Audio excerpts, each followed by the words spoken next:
if I have time. Be sure to stop me Well, if you have a he did yes, look, he did want to partake in the things that Christ partook of. Like, yes. You you mean know, he did, sufferings? yeah, Yes, and that would have been like, well, if my Savior was whipped, then bring it, you know? yes. He will say, um, he will say to the, I'm trying to think, Philippians, no, Ephesians. He will say to the Ephesians, I believe, you could correct me, that, you know, he's talking about his persecutions, his trials, his sufferings, and he makes a comparison.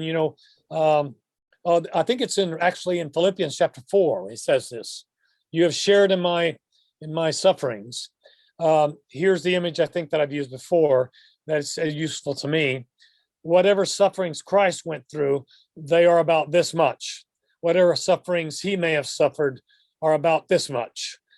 None of us, no matter what we suffer, the worst persecutions from local authorities or whatever, religious authorities, none of us will ever get close to the sufferings of Christ. Not only the physical sufferings that Christ endured, none of us has been on a cross, and none of us can or will ever have the sins of mankind on us. So you can talk about both physical sufferings and spiritual, the ones that require God the Father to turn his back on him, and darkness ensues for 3 hours in the crucifixion scene, right? So yes, my sufferings are this much compared to the sufferings of Christ, you know, and Christ suffered more than we ever could or would. I've lost Miss Sandy. Is she okay? I just want to make sure her maybe her internet I'm or something. You okay? I'm here and I can hear you, but my video went completely out. I have no idea why. Oh, so you can't see the slides? No, I can see the slides, but there's no picture of me. Oh, okay. No Yes. problem. That doesn't matter. Doesn't matter at all. Okay. I just wanted you to know I am here and I'm in the discussion. Well, let me know. You look beautiful. Oh, thanks. You look like a camera with an arrow through it. Yes. Okay. Better than usual, I think. No, no, I'm just teasing. Just teasing you, Sandy. Okay. All right.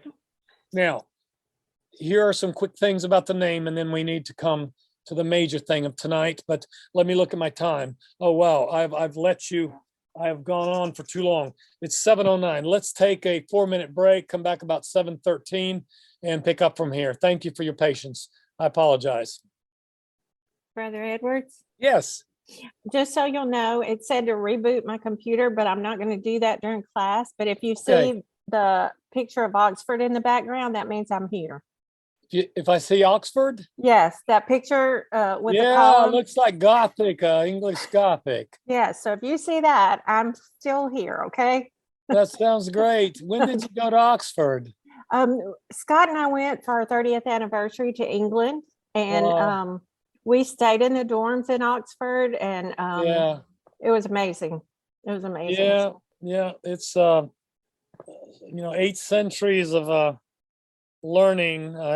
I wish I had a better history recently, but yes, it is an amazing place. I sat in the booth where C.S. Lewis and Tolkien. Yes. At the Child and Eagle and Child. Eagle and Child, yes. And I ate there.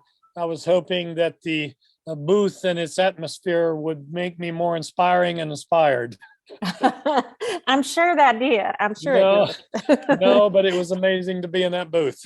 Yes. Where those gentlemen used to talk about, various, early 20th century Christian apologetics, actually, in a very growing secular trend at Oxford. So anyway.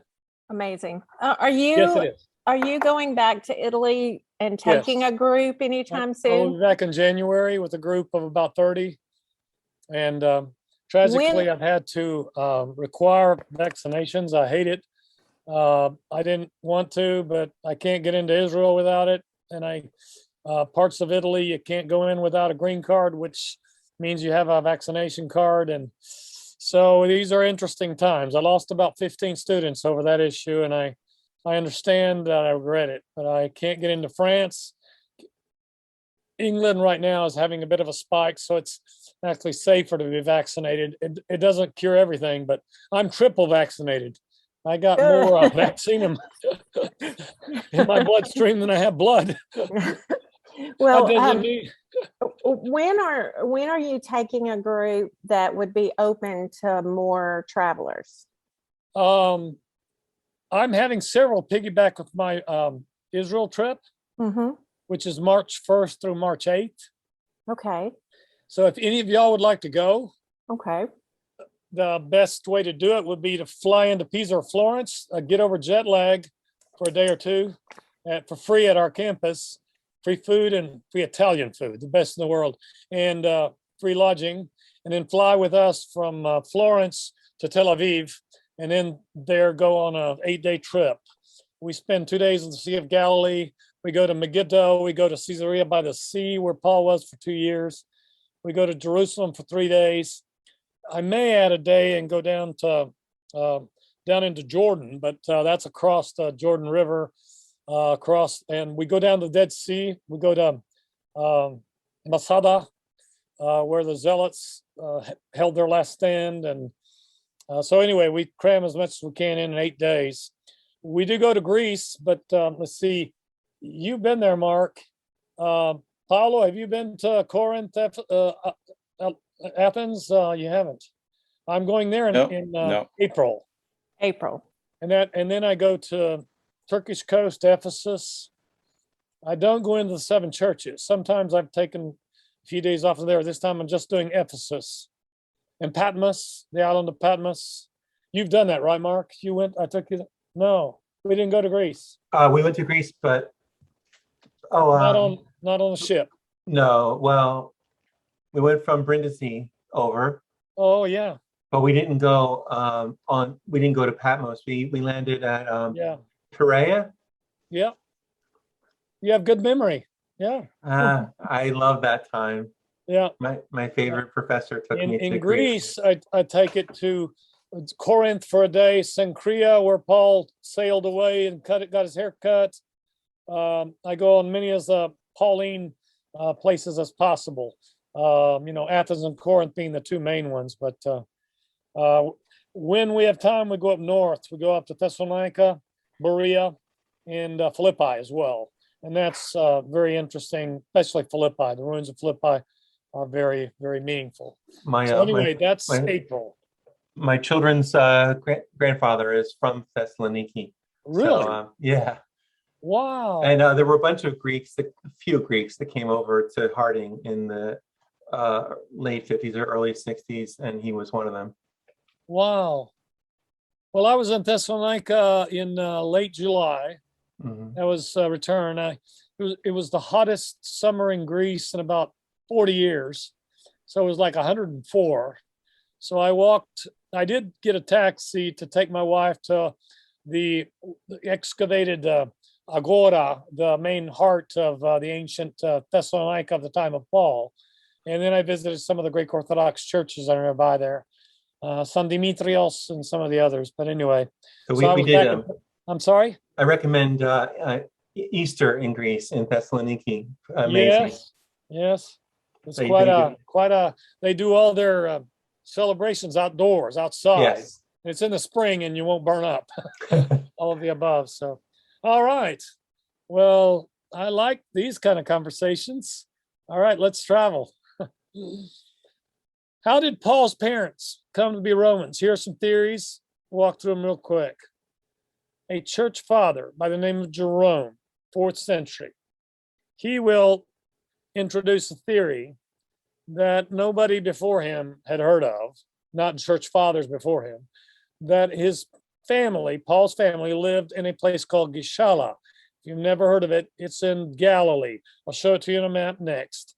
And that they had fled to Tarsus, where Paul is brought up or was born, when the Romans devastated Galilee in their conquest. That's a possibility.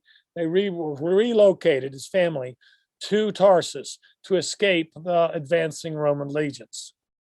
One of my favorite sources, F.F. Bruce, that wrote the work apostle of the heart set free, in his biography, he simply says, well, it's all speculation. We don't know.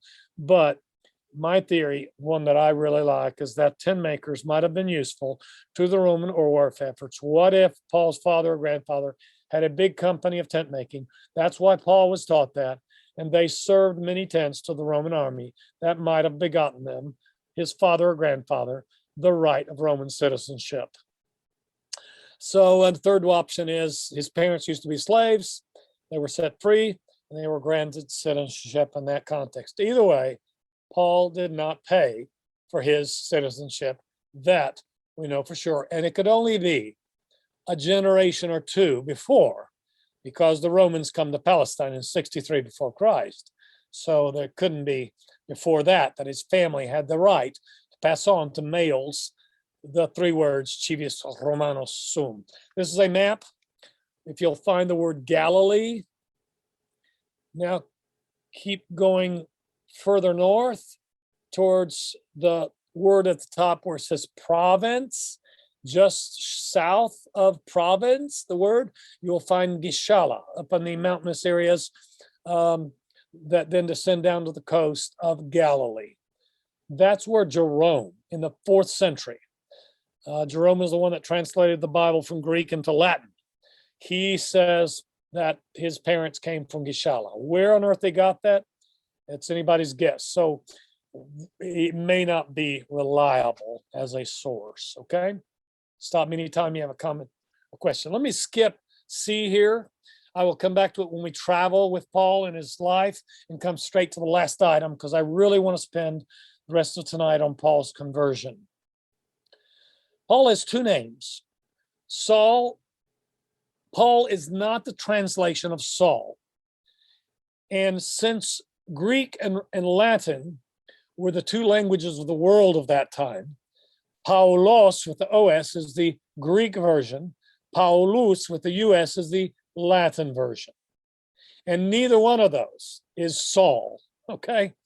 Paul has two names, and we don't know more than that of Paul. Not everybody that wore a Roman name possessed Roman citizenship, but Paul did, okay? If you had the right to Roman citizenship as a baby, your dad had it, you were required to record it with City Hall in the 9th day or by the 9th day of birth. So two things would have happened in the first few days of Paul's birth, or Saul. He would have been circumcised on the 8th day, according to Jewish tradition, and his parents would have recorded him with City Hall in Tarsus by the 9th day. Both names were his from the very beginning of his life, okay? Now, Roman Jews would have one name by which they were called at home, Jewish name, Saul, and then outside in the Greco-Roman world, when they traveled for business or whatever else, they would use their Greco-Roman name. That's what Paul will do. You will know him in the scripture. You will know him in the book of Acts. You will know him as Saul up until chapter 13. And then Luke intentionally will switch in the narration of the rest of Paul's travels to his Latin name, Paulus or Paulos in Greek, and he will use that for the rest of the book of Acts, okay? But they would not use the two names together. They were two different names and they were not used together. Here's a quick rundown of Roman names, okay? They could have three. They could have a forename, a family name, and then an extra name. I use as an example maybe one that you've heard before. Gaius Julius Caesar, Julius Caesar. Ever heard of that one? He actually has the first one is his forename. Julius is his family name. They're called Julian family. And then his extra name is Caesar. Okay? That he will be assassinated in 44, and his extra name will be used as a extra title for emperors after that. Now think of people in the New Testament, book of Acts, that we know that are Romans. We know two centurions, commanders of 100 men, Cornelius. We know them by their family name, okay? We don't know their forename or their extra name. Julius, a commander that will take Paul on his trip from Caesarea to Rome. We know him by his nomen, by his family name as well. We know a Roman governor by two names in the New Testament, Pontius Pilate, or in Latin, Pontius Pilatus. We know his extra name, Pontius, and we know his family name, Pilatus, okay? In the New Testament, for some reason, they never use all three names of any Roman. And the Romans are the only ones that use three. The word Paul, or Paulus in Latin, is used frequently as an added name. We only know Paul's added name. We know Paul's added name. We don't know the other names of Paul. We don't need them. And by the way, it's very rare in the first century for a Jew to have this name. So when Paul signs his letters, Paul, he's writing in Greek, and it's a fairly rare extra name for a Jew. So that's just a little tidbit, a little extra thing. One of the other things you'll find in the discussion of his names is that the word Paulus and Paulus in Latin has variations of that in various contexts and in history of the Roman history. Paulus, Paulus, Paulus. But Paulus with a double L in Latin means small. And it's kind of like, my wife's maiden name is Klein because her father was from Germany, okay? So Klein means small in German. And it's kind of like in the Anglo-Saxon tradition of last names, brown, white, black. We have a lot of those. Well, Paulus may have been, originally a extra name that came from small. Now, I will not read into that and think that Paul is small. I don't know how tall he was. I know that the average height of the first century AD was 4 to 5 inches shorter than we are. So compared to you and me, he may have been much shorter, but I don't think the name says anything about that. This one right here, you should see it now, I hope. And we can begin in earnest looking at the exciting events of his conversion. And I think I've used this before with, this is by an Italian painter named Caravaggio.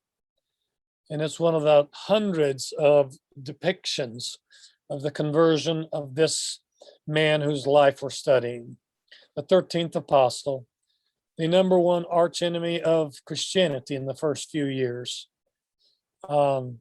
persecutor of Christians, a young member of the Sanhedrin.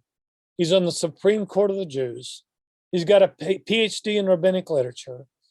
And somewhere in the year 34, please make note, I'm putting his conversion about the year 34. He is leading a platoon of temple guards or men with weapons. And he's going 6 days journey, 150 miles up from Jerusalem to Damascus to arrest Christians that have fled the persecutions in Jerusalem and bring them back, because he's 100% convicted in his heart that Jesus is not the Messiah. So therefore, the Christian movement, the people of the way, must be stopped.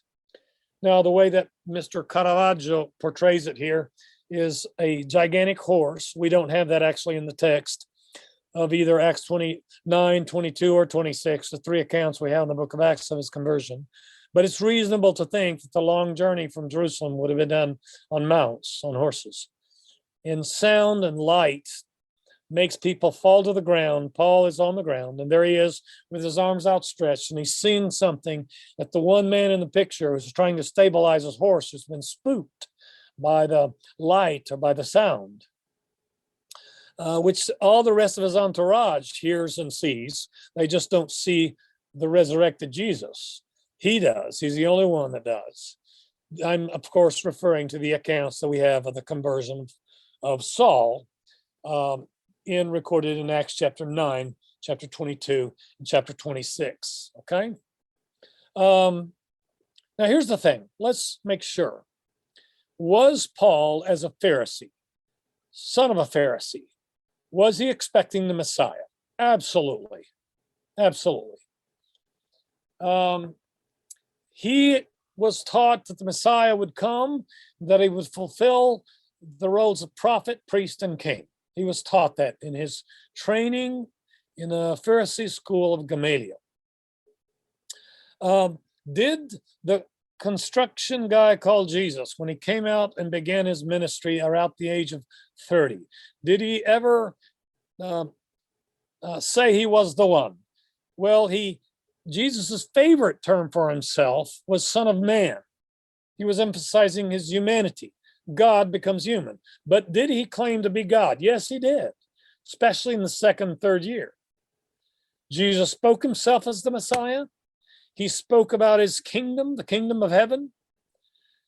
But there may be, I'm trying to find the reasons why Paul, intelligent, smart, dedicated, zealous for the law, missed him.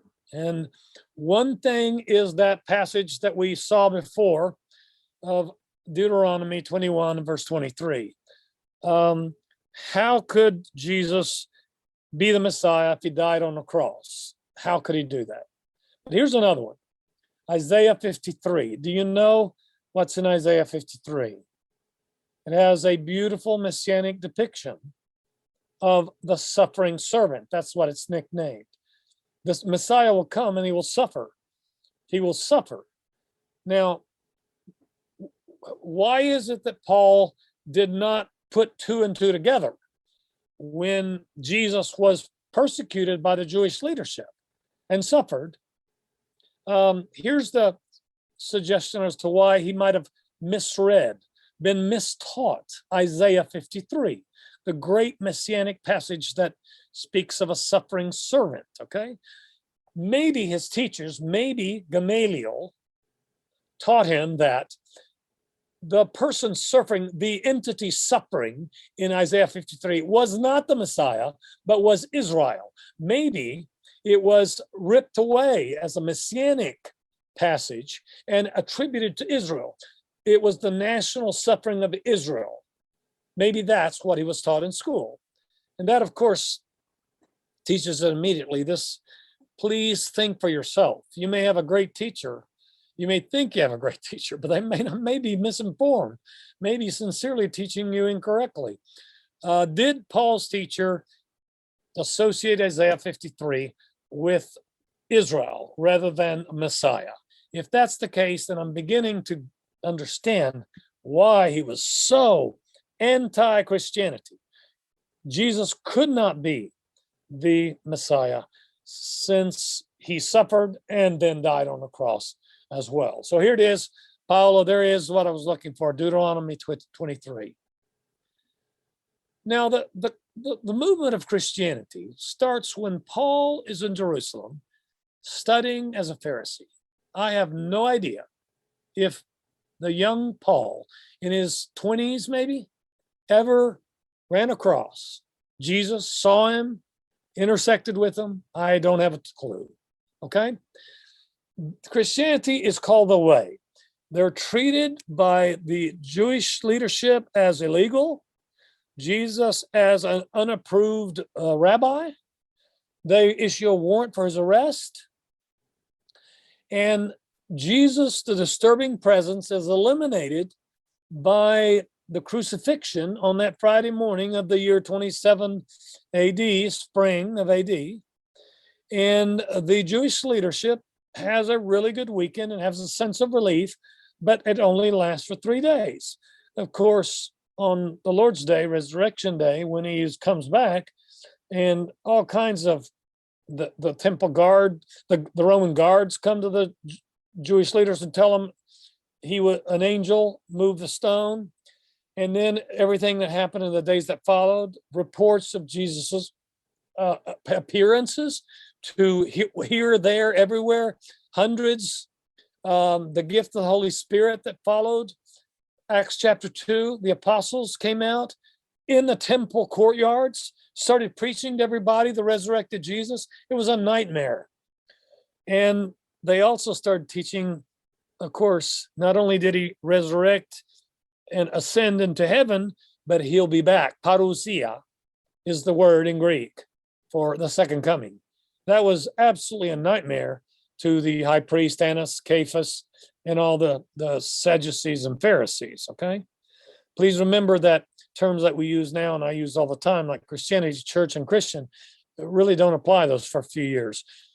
Christianity is later. First time they're called Christians since Antioch of Syria, 15 years into the history of the church. The word church is not understood yet. It'll be more used later. The term Christian is used later. Right now they're called people of the way, and they go from 120 to 3,120 to 5,000 within a few months.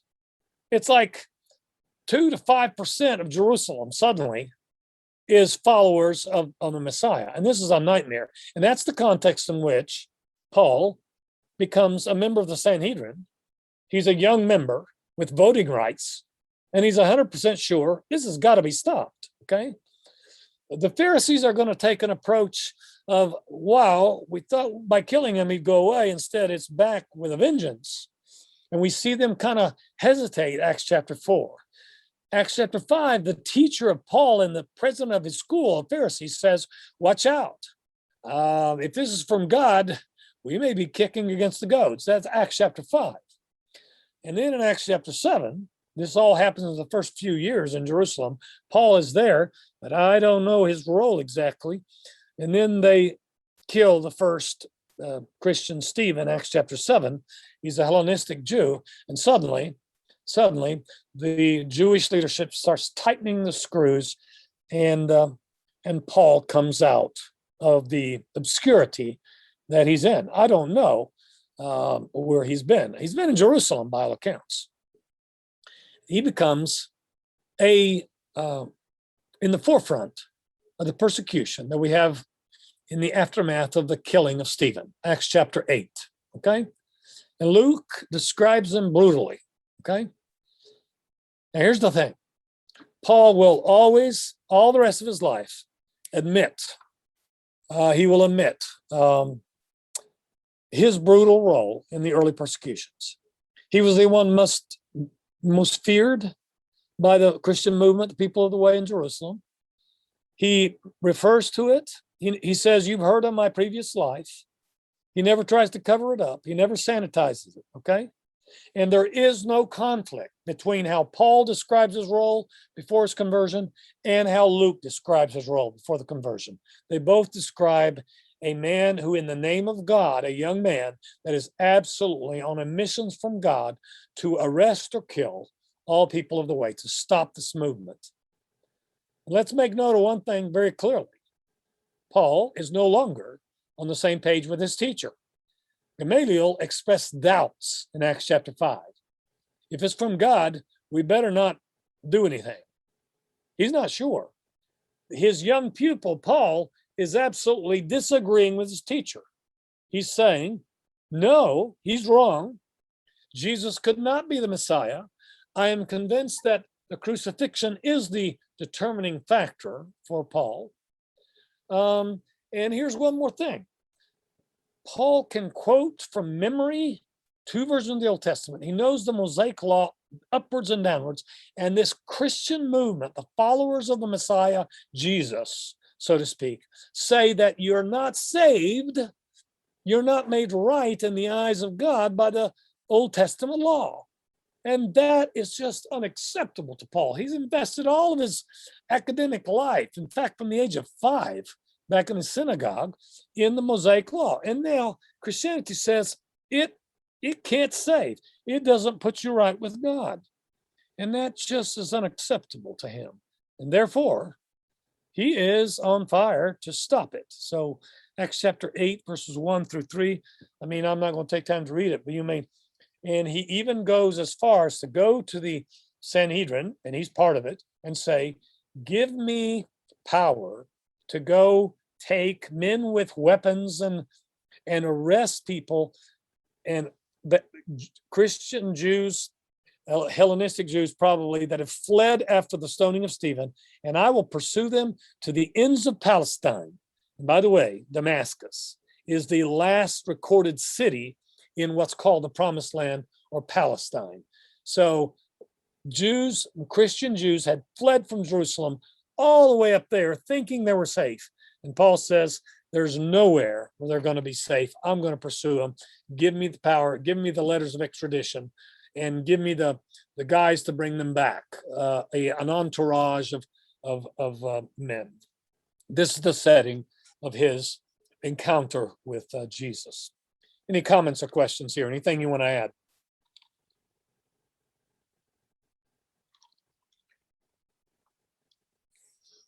So, have you read Acts 9, Acts 22, Acts 26? They have little differences between them. Luke gives 3 accounts of the event. The first account Luke gives. The second and third account, he quotes Paul explaining his conversion in 2 different settings. Here's a question you got to ask yourself. Paul, by all accounts, will be an apostle for the second half of his life.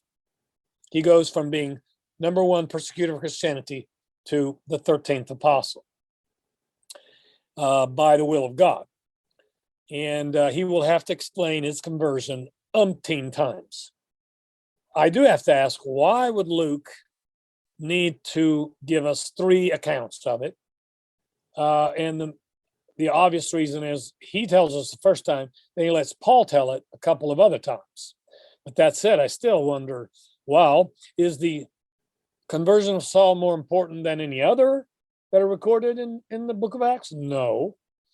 The effect of the conversion of Paul is pretty dramatic, because the number 1 antichrist person then becomes he switches teams in the middle of the Super Bowl.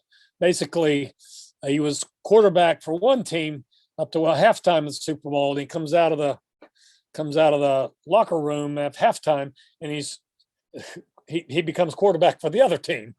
That's the best illustration I can use of what happened in Damascus. Now, please make note of the things that various scholars have referred to in connection with this most amazing conversion story, which he will have to tell dozens of times, if not hundreds of times, during his lifetime. Beth Bruce is the one that says this. In all the events of Christianity, early Christianity, he says no single event, except for the life of Christ, the crucifixion, the resurrection, that, of course, is the number 1 event in the history of Christianity. Of course it is. But the conversion of Paul proves to be a very determinate factor in the expansion of Christianity. That is, the effect that this conversion and his work and his travels has on the early Christian community is significant. The value of Paul's soul is the same as any soul. That's not the point. But the effect of his conversion is pretty dramatic. And here are some things to consider about this conversion. It's a complete revolution, but I do have to come back and ask, is it a conversion or is it a call? We'll ask that because theologians have debated that for centuries too. Now, we do have to ask ourselves too, what are the reasons for the revolution, the change that he experienced? When he talks about it, refers to it in his letters, he always gives 2 things. Make note of these, I underlined them. He says, I saw and I heard the resurrected Christ. So he clearly says, I saw him. He implies 20/20 vision, not a vision, 20/20 eyes, and I heard him with my ears. I saw and I heard the resurrected Lord. I saw him. Now, the entourage that's with him sees light and hears sound. He sees him and hears him. And here's clearly what he says. Okay? And you recall what he said.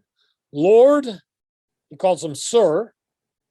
He's not referring Lord of his life. He's not that. He doesn't know who he is. Sir, who are you? He says in Greek, at least, Kurios, Sir, who are you? And Jesus answers back, I am the one whom you are persecuting. There you have it. Now, then there are lots of other instructions Jesus gives him, but that's the essential. That's what you start with. Paul alludes to this amazing experience in Galatians 1, Philippians 3, 1 Timothy 1. And, there are those who think that the historicity of Luke in the book of Acts is to be questioned left and right. The only problem is Paul refers to it the same way that Luke describes it, as a life-changing moment, okay? In one of the letters of Paul, he will say, I was chosen from my mother's womb to experience this, kind of like the Old Testament judge Samson, or Isaiah and his experience in chapter 49 of Isaiah, and or Jeremiah, the prophet. There are various references to that effect. God chose me even before I was born to experience this. God, who is omniscient, omnipotent, and omniscient, he knows, and omnipresent. God knew this before I was born. I didn't know it, but God knew it, okay? What he experienced on the road to Damascus, a few miles south of that great city, was both an outward, he fell from a horse probably. He definitely fell to the ground because the biblical text says so. So the painter Caravaggio's portrait of him with his arms up like this is probably correct. It was both an outward revelation experienced by his eyes and his ears, but also something internal that he experienced, okay? So it's physical and spiritual and emotional and everything, okay? And when you look at what Old Testament figures possibly experienced stuff like this is a God appearance. It's a theophany, okay? Theophanos, it's God showing up. Jesus is in this case shows up, and he has human form like he did in his human form, you are reminded of experiences of prophets like Isaiah and Ezekiel, Isaiah 6, Ezekiel 1, where God shows up and man is overwhelmed. Paul falls off his horse and he's instantly compelled to recognize one thing: he's wrong. In Philippians 3, verse 12, in the Greek text, when Paul is referring to his conversion, he used one word. He used the word katalenthen, which translated in the English means seized, snatched up, compelled, depending on what translation you use. He was just grabbed, like a bird of prey that suddenly grabs you, comes out of nowhere, or like a bolt of lightning that hits you over the head from out of nowhere. You didn't see it coming, and suddenly it's there. So here's the thing. All right. Any comments?